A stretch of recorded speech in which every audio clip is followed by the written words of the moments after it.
जहां प्रेम है वहां आनंद ही आनंद है। और यदि परिवार में सब अपनी जिम्मेदारी निभा करके सब एक दूसरे के हृदय की भावना को समझकर जीते हैं, वो घर स्वर्ग होता है।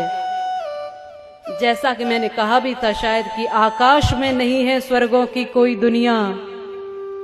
कहते हैं ना, मरने के बाद पिताजी के जाने के बाद लिखते हैं बच्चे, हमारे पिताजी स्वर्गवासी हो गए। अब ये तो पिताजी से पूछना पड़ेगा कि स्वर्ग गए कि नहीं। यदि वो स्वर्गवासी हुए और स्वर्ग इतना अच्छा होता है तो उन्होंने कभी आपको बुलाना नहीं चाहा कि आ जाओ भैया, वहां क्यों पड़े हो, ये बहुत अच्छी जगह है। कोई दूसरी दुनिया स्वर्ग नहीं है। जिन परिवारों में माँ बाप दुखी और आंसुओं से रो रहे हो वो घर ही नर्क है, और जिसमें माता पिता की सेवा होती हो, बच्चे संस्कारी हो, वो घर ही स्वर्ग है। और कोई दूसरी दुनिया स्वर्ग की नहीं है। आकाश में नहीं है स्वर्गों की कोई दुनिया, बेकार के भ्रमों में भटकी हुई है दुनिया है। स्वर्ग तो वहीं पर जहां मधुर मीठी वाणी, उस घर कभी न आए कोई भी परेशानी, जिस घर में एक दूजे की बात जाए माने।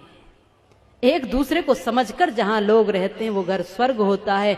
और एक व्यक्ति भी अगर विपरीत विचारधारा का होता है तो रामायण उसका भी उदाहरण देती है कि क्या होता है।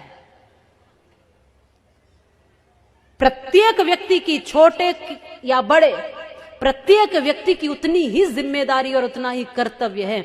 बच्चे अधिकार की बात करते हैं, अरे पिताजी की संपत्ति पर मेरा पूरा अधिकार है, लेकिन पिताजी के लिए कर्तव्य क्या बनता है, थोड़ा इसको भी सोच ले।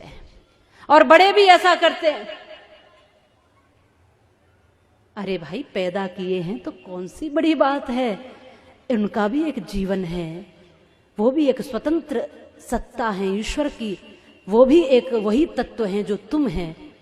इसलिए छोटा हो ये सोच करके उसको छोटा नहीं समझना है। प्रत्येक व्यक्ति ईश्वर का अंश है।